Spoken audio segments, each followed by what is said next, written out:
Good afternoon, everyone. It is my pleasure to welcome you to Unite LA's Education Means Business Policy Webinar Series. It's great to see everyone who's joined us today, over 100 of our colleagues and partners from around the region and around the state. It's wonderful to have such a diverse audience in the room. I'm Alicia Bell. I'm proud to serve as Unite LA's new president.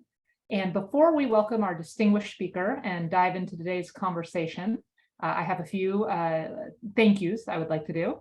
So I first want to thank our sponsor, First 5 LA, who has been a continuous partner in our effort to support both children and families to succeed in school and life. And I would also like to thank our regional and statewide business leaders for participating with us to present today's program. You can see many of their logos on my background, but that includes the Cal Asian Chamber of Commerce, the California African American Chamber, the Los Angeles Latino Chamber, the World Trade Center of Los Angeles, and the Vietnamese American Chamber of Commerce. We are so appreciative of your contributions to both the region and the state. I'm thrilled to see many of the advocates that Unite LA works with on a regular basis. We learn from you, we work alongside you as we aim to shift the narrative and focus on opportunities that multilingualism provides. Lastly, I just want to highlight a few key terms and data before we dive into the meat of this conversation. English language learner and dual language learner. So English language learner is the formal term used in TK-12 education for students learning English as a second language. And by the way, California is home to the largest population of English learners in the country. Dual language learner is the term used in early childhood education for children ages 0 to 5 learning 2 or more languages simultaneously. And about 2/3 of California's children are expected to enter the TK-12 system speaking a language other than English. After the approval of Prop 58, which we will dive into with our speaker shortly, the Department of Education started utilizing the umbrella term multilingual learner for students who are developing 2 or more languages. And just as a bit of context, reports show that the demand for multilingual workers has doubled in recent years, particularly in the sectors of finance, healthcare, legal services, and customer service. So with that, I am very happy to welcome today's distinguished speaker, our State Superintendent of Public Instruction, Tony Thurmond. After earning dual master's degrees in law and social policy and social work, he began a career dedicated to service. He has been in office for more than a decade. He served on the Richmond City Council, the West Contra Costa Unified School Board, and of course served in the California State Assembly. Currently, Superintendent Thurmond lives in Richmond with his 2 daughters who both attend local public schools. And Superintendent Thurmond, thank you so much for being here. I'm going to turn it over to you for some opening remarks.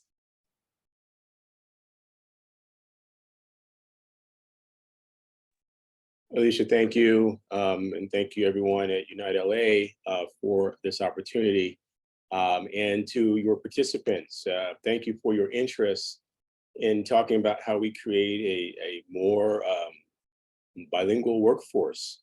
There are tremendous opportunities to having a workforce that is multilingual. And I want to hear your questions today from your perspective as a partner, as a business, as an employer, about why that is the case. As Alicia laid out, we've had a powerful history in California in figuring out ways to make it easier for our students to learn another language, including our multilingual learners or English learners. You may hear those terms used interchangeably, to make it easier for California students to learn English first in their own native language, in their first language. And research has shown that creates a healthier experience for many of our students.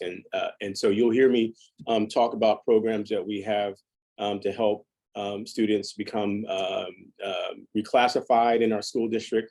English learners get reclassified as they've gone through many programs. You'll hear me talk about the seal of biliteracy. We encourage students to learn another language, and we provide a kind of acknowledgement, recognition for students when they've reached the seal of biliteracy. You'll hear me talk about my own interest expanding the number of dual language immersion programs that exist in our school.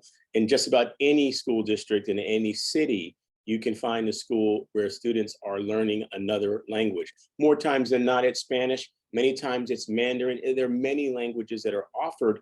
But what we find is when students learn another language, they simply do better as students. Language supports brain development for our students. Learning another language, we think, makes our students globally competitive in a global world, and helps them to see how they are global citizens of the world. This year, we sponsored a bill called SB 952 that would have given more dollars to students, to school districts to be able to provide language opportunities, dual language opportunities for our students. And you'll hear some reference to the English language roadmap, the EL roadmap, which was established in 2017, that simply calls out that English learners should have meaningful access and participate in a 21st century education that focuses on high levels of English proficiency, mastery in grade level standards, and the opportunity to develop proficiency in multiple languages. Bottom line, we think everyone should have the opportunity to learn multiple languages, and that it creates many, many benefits. I, for one, have tied the idea of dual language immersion programs to how we counter the declining enrollment that we're seeing in the state of California. Many people have left our state during the pandemic. The cost of living has presented all kinds of challenges. The pandemic has created all kinds of challenges. And that has meant a decline in the number of students across our 10,000 schools and our 1,000 school districts. As we build back better, I want to see more things that attract parents back to our schools. And we're leaning with one example, dual language immersion programs for the benefits that I talked about earlier. We think that when you combine those programs with all the things we're doing now to provide every 4-year-old in our state with preschool programs, to provide universal meals for every hungry student, to provide more reading support so our students learn to read by 3rd grade. And by the way, we talk about reading by 3rd grade and biliteracy, because we want students to learn to read and write in more than one language. We think when you combine all of these resources together, we will help California students overcome the challenges that they've experienced during the pandemic. We will essentially accelerate learning. We will help them to move forward. And so I'm happy to talk about any of those programs today. We appreciate your interest in helping to create a more multilingual student community and through our schools. And I submit myself to any questions you have for me about the work that we're doing in our state. Fantastic. Thank you so much for those opening remarks, Superintendent. And we have some questions to get started with, and then we also have some that our participants submitted ahead of time, and we'll monitor the chat as well. But before we dive into specifics, I just want to start the conversation with a family check-in. How are you doing? How are your daughters doing? Thanks for asking that. I'm proud to be both superintendent and parent of public school students. I believe so deeply in this. Public school has meant everything for us. I'm grateful for all of our educators, teachers, classified staff, administrators who worked under difficult circumstances. And I'm grateful to our students and our family members for their resilience and for being our partner in finding ways to make things better. This week we held a virtual town hall, a teletown hall with parents to hear what kind of things are they concerned about. We had 30,000 participants join our call. We know that people want to see our schools redesign education. And so we're working on that. It's hard. We've got 1,000 school districts and they're all working to figure out ways to support their unique communities. And we're working to support them with our work with the governor and the legislature to get them the resources that they need to make that happen. And so, I've got 2 daughters who are part of the 6 million students that we serve in the state.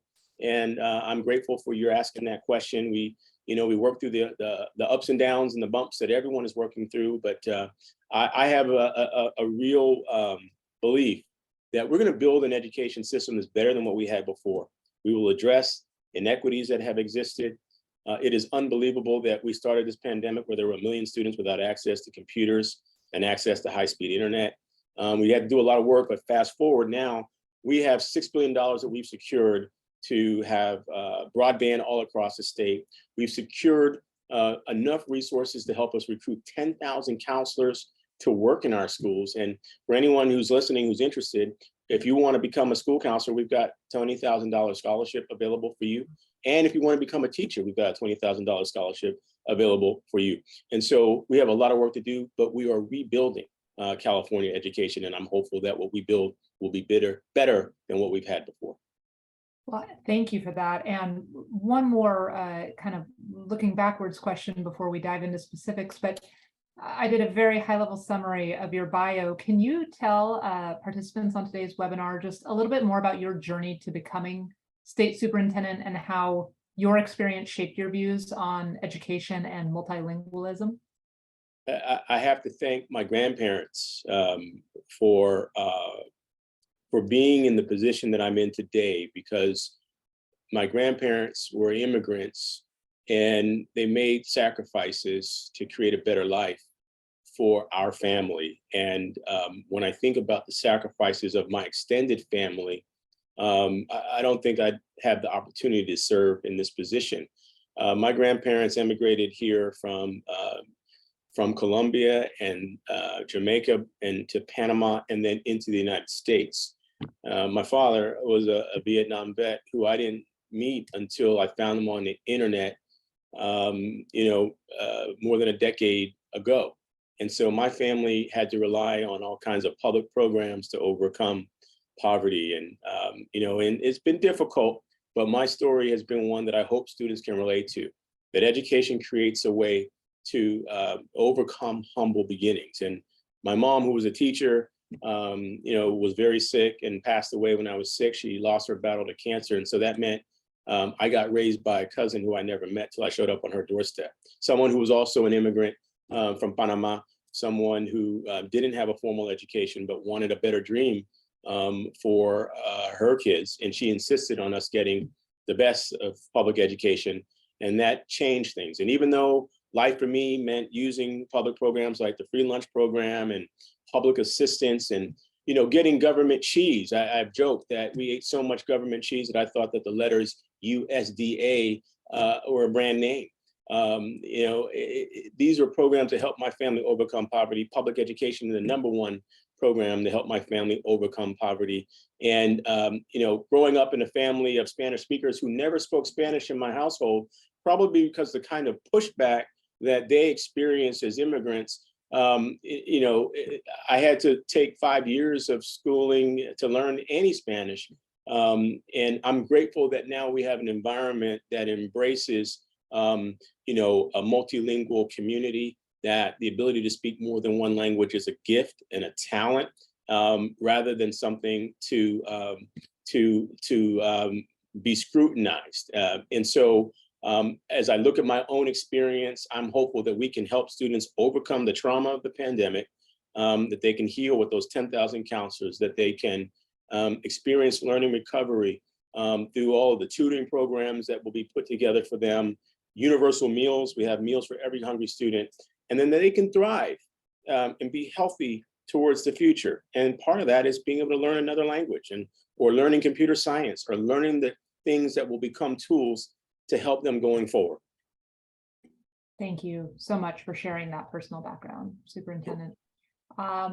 Okay, I'm going to dive into a specific question. Would you mind sharing some of the history of what Prop 227 was and what Prop 58 repealed?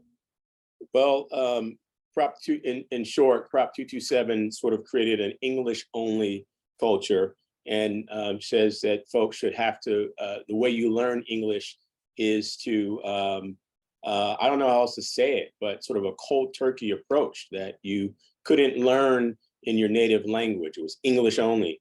Prop 58 reversed that, and I'm grateful to the voters of California, having worked on that campaign, to follow the research that says we don't have to punish someone who is learning English, and that the best way to help someone learn English is to work with them in their native language. And we can scaffold and help them on a journey and on a path to how they learn English. And it's sad that there's a element in our society that thinks we have to punish those who are learning English. I don't get it. This is a nation that is built off of the experiences of immigrants. And we should recognize that there are many immigrants who want nothing more than to create a better life for their families. And in the meantime, work hard in this state and pay taxes and build our economies. And so Prop 58 takes us to a better place where students are able to learn English by being first taught in their native language as they acquire the skills to speak English. Thank you for that background. A couple of questions related to workforce development. Under the department's Global California 2030 initiative, the state aims to enroll half of all K-12 students in programs that lead to proficiency in 2 or more languages. So we would just love to know, how are we doing with that goal, and what can leaders on this call, whether they be from business, from education, from philanthropy, what can leaders on this call do to support the state's efforts? Well, I can tell you that we have 400,000 students who've completed the seal of biliteracy. And so that tells you something about how our students are approaching learning another language. Kudos to them. We have great career technical education programs where students can learn about all kinds of careers and career pathways that exist. And what business leaders can do and your members can do is really work with our schools. Nothing helps our students learn about a career pathway like experience, like hands-on experience, a chance to learn and do. You know, as a learner, I always do better when I can kind of see and touch and feel and ask questions, make context for the things that might be taught in school or in a class. And so one of our goals is to get back to the old-fashioned kind of internship and paid internship opportunities where students can learn and earn. We think that's good for them on many levels because they're spending money in their local communities, supporting local economies. For now, we have a $500 million investment that the state has just made to help expand out our pathways. And that gives students a chance to learn through career technical education where the jobs are going to be. And, you know, and what we're hearing is what, you know, I'm sure many of you are hearing, more jobs around technology. And so we have to provide more computer science programs for students. You know, many districts, including in LA, have been impacted by cybersecurity challenges. You know, I was with the school district that has a great cybersecurity training program in CTE, and they were saying that immediately there's a need to fill a couple 100,000 jobs of those who can work in this profession, protect our schools, protect our data, protect consumers. And so there are tremendous opportunities to partner with businesses at every level, local, regional, statewide, nationwide, international. And again, the more our students have access to other languages, the better they're going to be situated to compete for, you know, jobs that have a global focus. There's so much interest. Our economy is worldwide, and so we want our students to be at the top of the class and first in line to be able to work in these jobs where we have them positioned to interface with a global economy. Thank you. And speaking of career pathways, we would love to know what you think would be a good approach to help us solve the teacher shortage, and especially the bilingual teacher shortage. Any kind of innovative solutions California might be exploring to restructure teacher pay, retain multilingual educators? We'd love to pick your brain on that. You know, bilingual teachers do get a little bump in pay, but we're seeing a worldwide shortage in staffing in every sector, as you all know, and schools are part of that.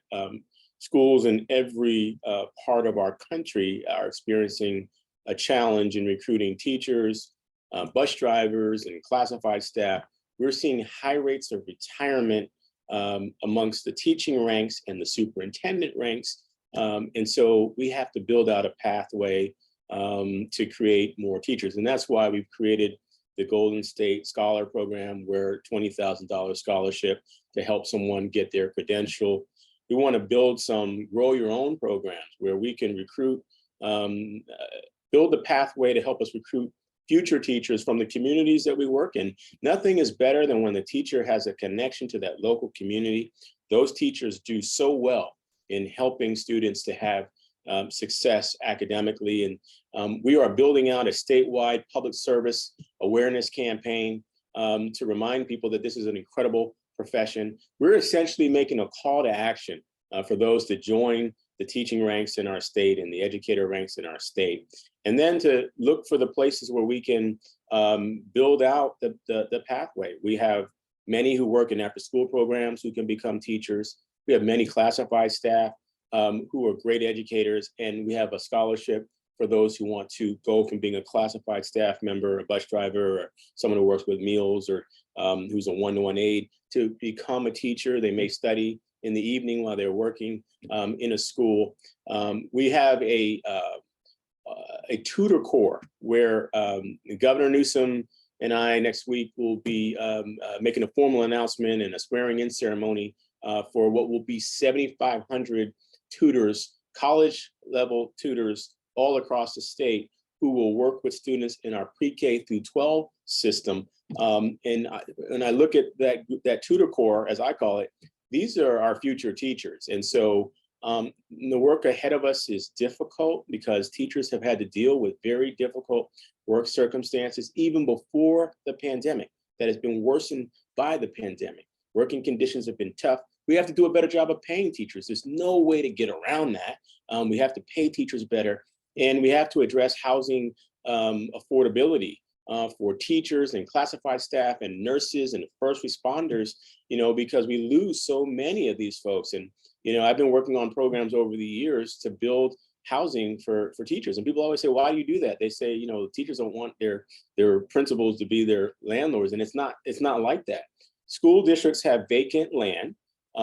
We can provide tax credits as a state. The state can fund tax credits that developers can use to essentially finance the development of affordable housing projects. And those projects must be set aside and earmarked for middle-class Californians and working-class Californians who wouldn't otherwise get a chance at the American dream to own a home. And so there are a lot of moving parts, and we're working on all of them. Of course, we're happy to work with our employer communities and the chamber communities on any ways that we can recruit more educators to support our students. Thank you for that, and congratulations on the tutor corps. Looking forward to hearing about that swearing-in ceremony. I'm going to move on to some questions related to the early ed and K-12 space. So you mentioned the English Learner Roadmap in your opening comments, and so just a little bit of context for our participants. As the superintendent mentioned, in 2017, the State Board of Education unanimously approved this English Learner Roadmap aimed at guiding local education agencies on both welcoming and understanding and educating multilingual students. So Superintendent, we would love for you to share any progress on how that is being tracked and or any measures of success. We'd love to hear more about the English Learner Roadmap. Yeah, I'll ask my team if there's a statistic that we can share that either in the chat or elsewhere about the number of districts that have used the English Learner Roadmap in any ways that they're quantifying how that has been used. What we talk about most is the 400,000 people who received the seal of biliteracy since it was established, and that in 2021 and 22 school year, there were 57,000 seals awarded. So we know that this is an interest, and we want to continue to support it. Right now, we're spending so much of our time trying to think through our efforts around literacy and biliteracy. We know that, when we work with multilingual learners, we want to approach literacy and biliteracy in a way that recognizes that as you're learning English, we want to support you in how we measure your ability to read. And a number of the assessments that have been created in the country for supporting literacy development, they don't have strong components for supporting multilingual learners. They really were designed for monolingual English speakers, and they fail to take into account that sometimes a student, including an English learner, may recognize the word, but may not fully understand the meaning of the word, or especially if the word has multiple meanings. And so we have a framework, an English language arts framework in our state that helps us to think through how we support teaching literacy in a way that meets the needs of multilingual learners. And we want to continue to expand that work. The EL roadmap lays out a whole framework for how to do that for school districts, to be thoughtful and intentional about how we do that. And in our, we've got incredible programs in our state for multilingual learners, and we want to continue to build on them while we help California students reach the benchmark of learning to read by 3rd grade. I know you all know this, that it's an incredible and important benchmark.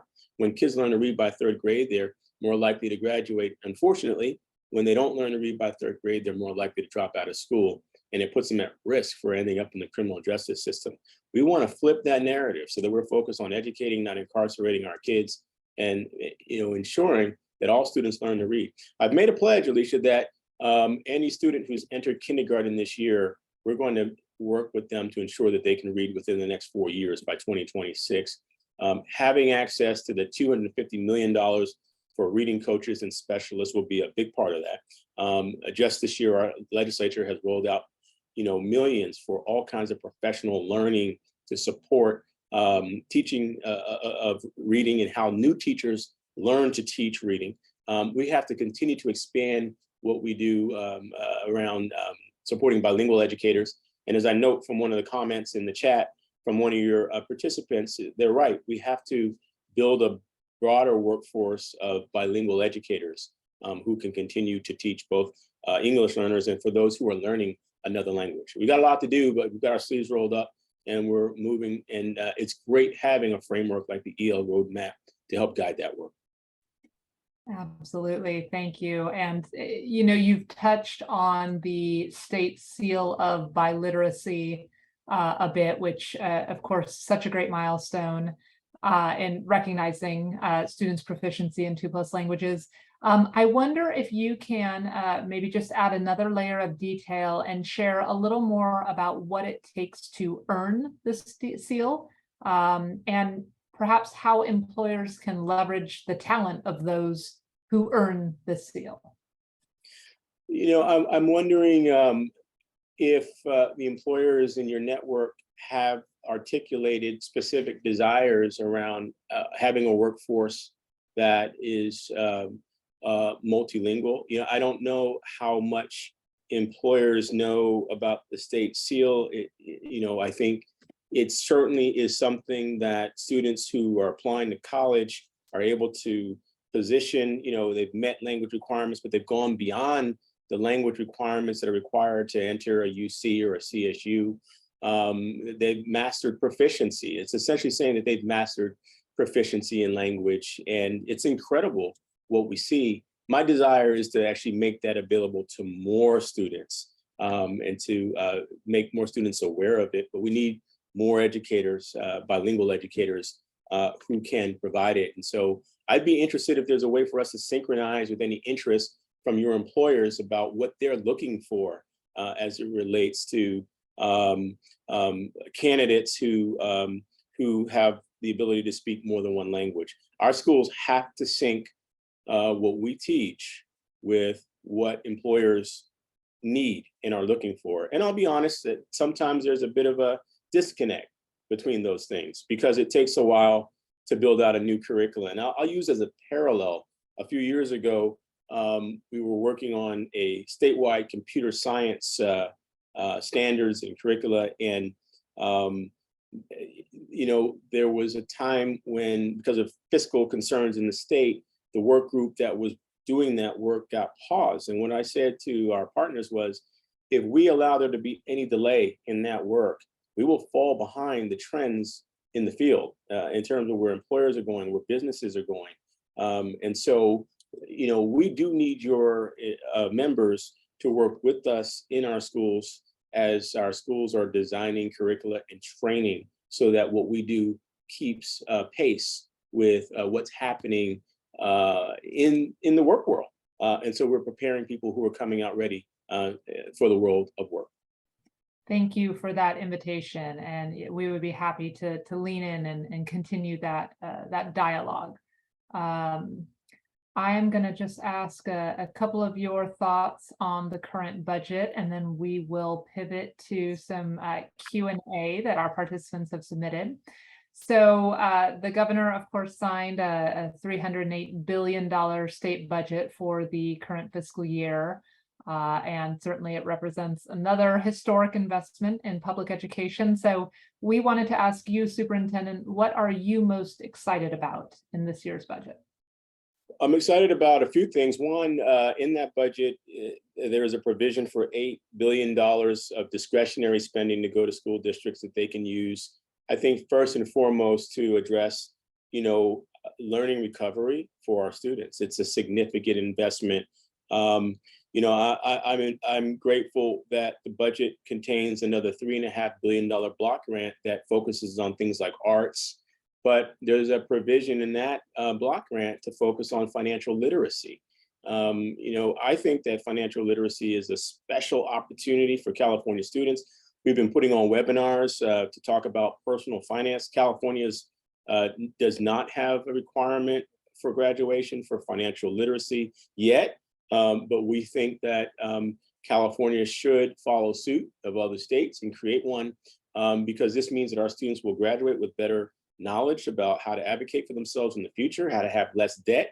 And I think that you can use financial literacy to teach many of the things that we teach, what we call the A to G requirements, the things that make you eligible to go to UC or CSU.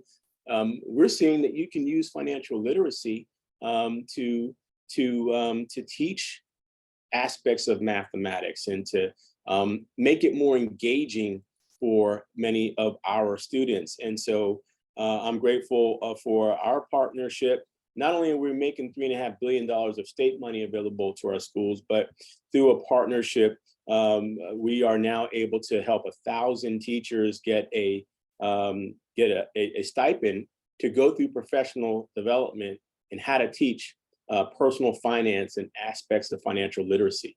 There are so many great things happening as a result of the state budget.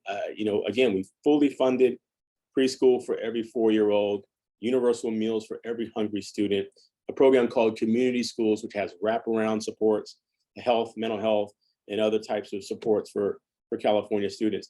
We've been through a lot during the pandemic, but for whatever reason, we find ourselves with more resources than we've ever had before to build a better education system. This has got to be a moment for us to put a spotlight on our educational system, to say that we will close achievement gaps or opportunity gaps, as I call them, because I think all of our students can achieve. We've got to be intentional about saying that we're going to help, African-American students and Latino students to have more success as we remove barriers that have been in their way. And the budget gives us tools to do that. We've got to do more around computer science and civics, environmental education, all these things that I think are going to create these well-rounded, ready to serve students going forward. And I'm grateful that we have the resources to do that. This is a moment. We're facing the biggest challenge we've ever experienced. But at the same time, we have the resources in California schools to mount that challenge and to move forward and help our students thrive as the future workforce in California. Thank you. Yeah, a lot to be excited about in this budget. And I want to ask, are there any challenges that you're anticipating that could potentially risk our ongoing investments, especially for our multilingual students? I don't think that the investments are at risk. I think that there are challenges, and you and I have spoken about it around the teacher shortage, for one. The workforce challenge is a significant one. Again, our schools have experienced some decline in population. And mind you, that population decline has been occurring over decades. There have been fewer school-age children in our country, but we did see a dramatic decline during the pandemic. And we believe that people either moved out of the state or gone to homeschool or gone to private schools. And so, these are all messages that suggest that California education, we have to reinvent the way we approach and reimagine education. That's why we did that town hall where the 30,000 parents, joined. The number one question we asked them, what are your challenges around schools in California? What can we do to make your school's experience better? We have to listen to what our parents and families are asking for, and we have to do our best to design programs that meet the needs of our students. So many challenges, but I'm hopeful that we will build something bigger and better that addresses the disparities that have existed for low-income students. We have so many homeless students and families living in poverty. We have every challenge that you can imagine, but I also believe that we have innovation in this state and that we can marshal that innovation to help us find solutions to many of the challenges that we experience, and that the investments that are being made now, I believe, are going to bear fruit for many, many years to come. Thank you for that. I really appreciate you answering all of our questions, and I am happy now to pivot to a bit of our audience Q&A, and I'll just note that we received some great questions that folks submitted during registration, but also I welcome anyone who is with us live to go ahead and submit questions in the chat as well. I'm going to kick off with one that was submitted by Pacific Oaks College, and they ask, how do we incentivize bilingual education to new and upcoming educators who are interested in the field? And I know you talked a little bit about the state investment for folks who want to pursue, but I don't know if you want to build on that question. It's a great question, and we certainly welcome partnerships from our colleges. And if there are things that you're seeing that we can do to further incentivize, we'd like to. As I mentioned, bilingual educators do get a higher rate of pay. We are offering scholarships to those who would become teachers, and those scholarships have a priority for those who would become bilingual educators or teachers of math and science. We try to make our priority areas first in line for receiving that support. We also have residency programs that, a way that those who participate in the residency programs get to work with experienced teachers. They get experience being coached by master level teachers, and they have the ability to learn either working towards credential or professional learning that makes them more effective in what they do. And again, all of our programs, our scholarships and our fellowships and our residency programs prioritize the places where we know we need to grow the most: bilingual education, math, science, teachers. And so if you have other ideas about how we incentivize that, please share with us. It's complicated because every single district makes their own decision about what teachers get paid. And so there's no state pay program. The best thing that we can do in this state is figure out a way to increase the overall revenue that exists for California education. What we talked about today, most of that is one-time or short-term investments. If we experience a downturn, as many are predicting, in another year or two, we're going to see a clawing back of all the investments that have been made, because it just won't be enough money. We have to create a permanent revenue source that makes California able to provide these things ongoing. And a big part of that is how we pay teachers and making sure they can afford to live and work the places that they serve. And so we'd love to work with your members on how we do that, how we build that permanent revenue stream so that we can support education, not just now, but going forward. Fantastic, thank you. And our partner from the USC School of Education asks, how does the World Languages English Language Development credential fit into the current landscape of EL teaching needs? So for the World Languages credential, it does prepare teachers to hone their skills in service to different typologies of English learners, including newcomer English learners and long-term English learners. Teachers are prepared to be effective, and they are well positioned to implement integrated and designated ELD programs in California. Yeah, I've had a chance to visit some schools that are serving newcomer communities, and I've been impressed by what the teachers have been able to do. Teachers have had to work with students in their native language, and it's not always English or Spanish. In some cases, a language spoken by a tribal community in another country. And our teachers have found ways to work with students in their native language. And then these students are also learning English and Spanish in some cases. And so we've got a lot of work to do, but the World Language, English Language Development Credential prepares our teachers to be able to support newcomers and others who we continue to work with in this multilingual world.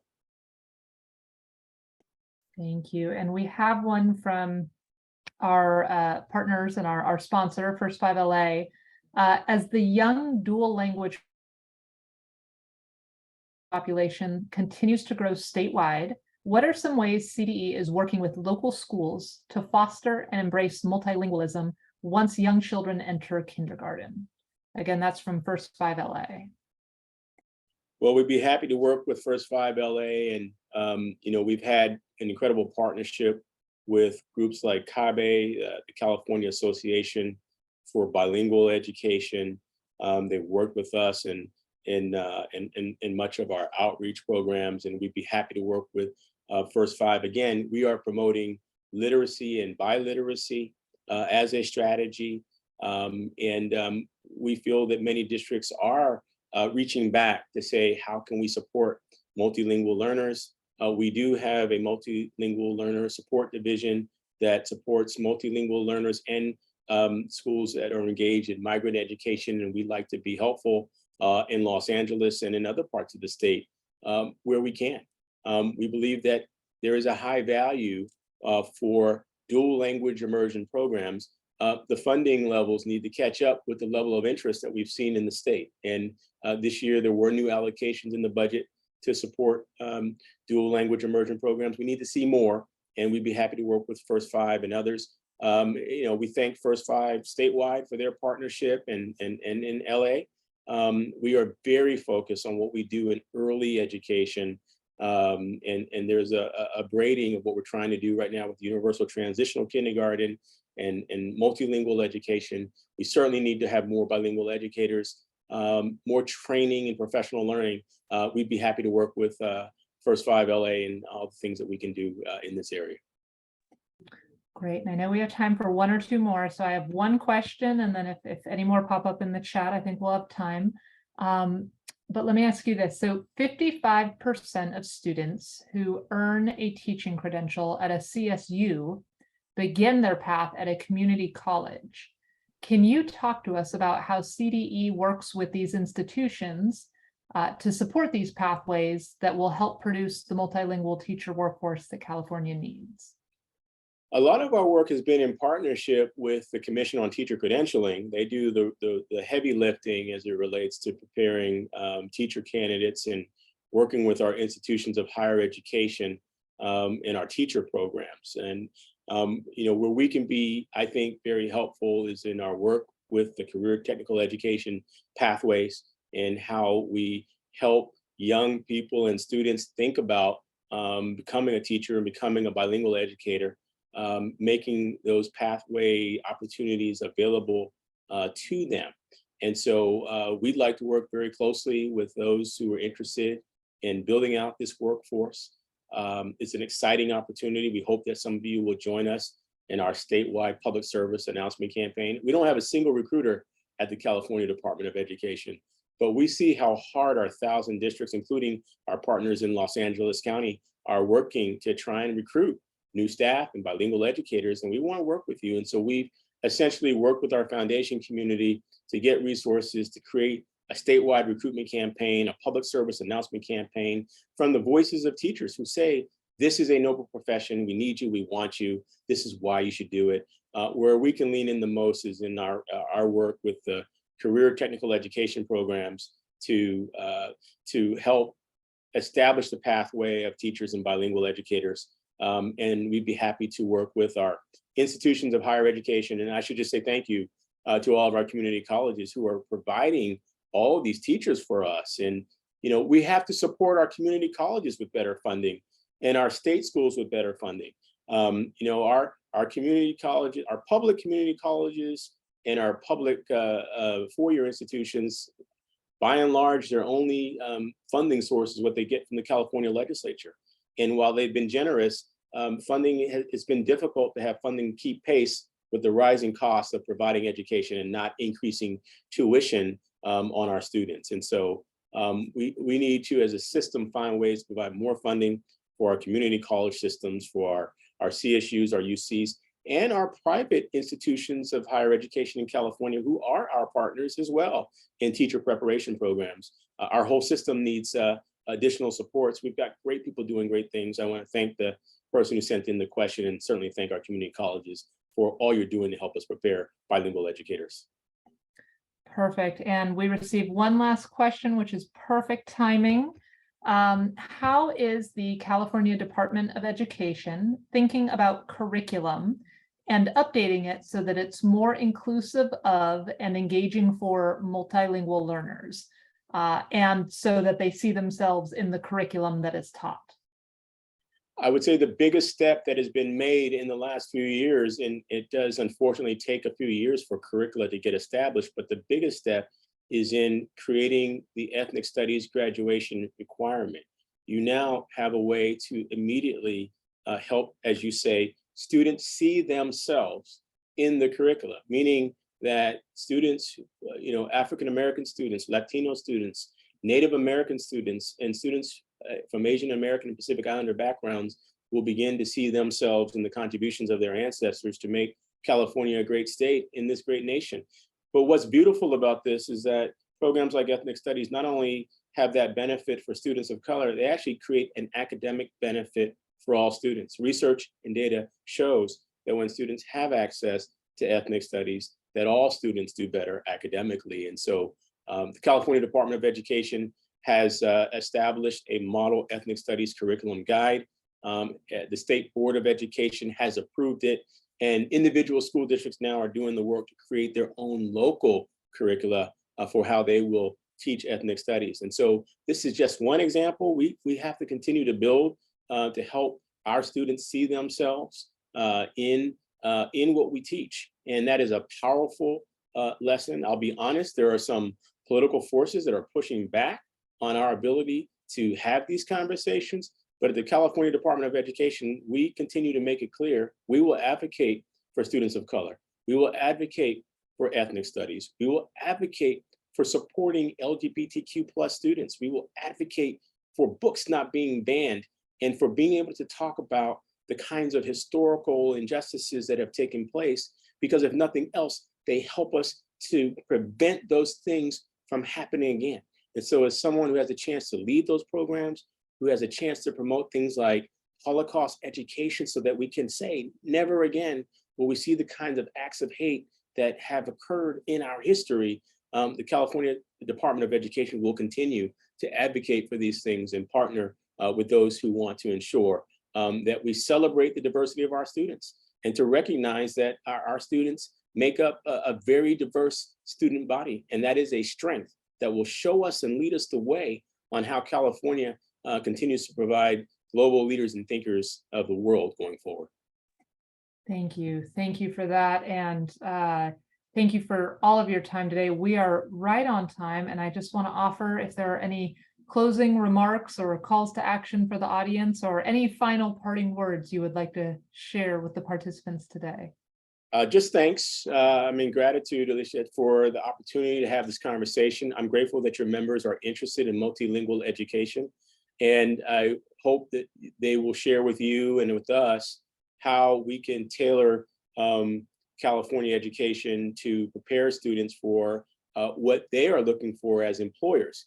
Just remember, it's a big system, and with 1,000 districts, we don't have a button that we can push and everyone's sort of doing the same thing at the same time. But we have a big microphone to use, and we're happy to use it to promote what we're finding.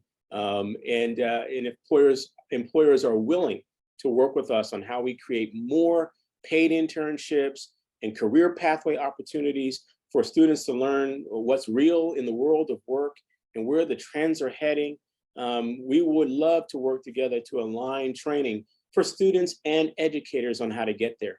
In the meantime, I just want to thank everyone who's come together in these difficult times these last few years as we build back after the pandemic and we create an education system that's better than what we had before. Just know that it has an integrated set of connections that we think will help.